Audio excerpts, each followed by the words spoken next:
Hey guys, good morning and welcome back to my another and fresh video. তো বন্ধুসকল আজি মই গৈ আছোঁ অফিচত আৰু গৈ আছোঁ জাহাজত।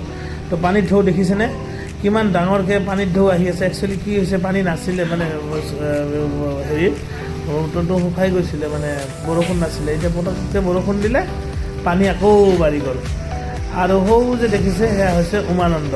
তো এতিয়া মই গৈ আছোঁ সিটো পাৰে আৰু পানীৰ ঢৌ এনেকুৱাকৈ বাঢ়িছে পূৰা একদম মানে স্পীডত গৈ আছে। তো বন্ধুসকল একচুৱেলি কি হয় মানে যেতিয়া পানী বাঢ়ি যায় তেতিয়া জাহাজ ঘাটবিলাক অকণমান উল্টা পুল্টা হয়। তো কিবাকৈ এটা জাহাজ ঘাট পাই গ'লোঁ আৰু ইয়াতে জাহাজ ঘাটত পায়ে দেখিলোঁ এনেকুৱাকৈ স্কুটিবিলাক উঠাই লৈছে, গাড়ীবিলাক উঠাই লৈছে আৰু এতিয়া আমি গৈ আছোঁ একদম সেইটো পাৰে। বন্ধুসকল এইখন যে জাহাজ দেখিছে এই জাহাজখন সিটো পাৰৰ পৰা আহিছে আৰু সিটো পাৰে এইবিলাক হৈছে ঘাট। একচুৱেলি ইহঁতৰ পানী বাঢ়ি যোৱাৰ পিছত তাৰমানে ঘাটবিলাক একেলগে এনেকুৱাকৈ ৰাখি দিয়া হৈছে। তো পানী বাঢ়ি যোৱাৰ ফলত অকণমান প্ৰব্লেম হৈছে।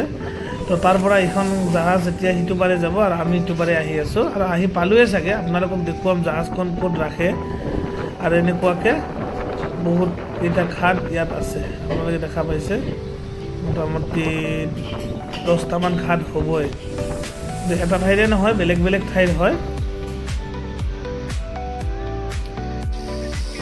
আৰু এনেকৈ জাহাজখন আমাৰ ইটো পাৰে আহি পালে আৰু এইটো ইয়াত ৰখি থকা ঘাটটোত এই জাহাজটো লগাব আৰু এনেকুৱাকৈ ৰছীৰে গাঁঠি দিয়ে আৰু গাঁঠি দিয়াৰ পিছত সিটো মূৰটো লগ লগায়। তাৰমানে প্ৰথমতে এটা মূৰ লগ লগাই লয়, এটা মূৰ লগ লগোৱাৰ পিছত এইবাৰ সেইটো মূৰ লগ লগাই বান্ধি জাহাজখন পাৰ্কিং কৰাই বুলিয়ে ক'ব পাৰি আৰু।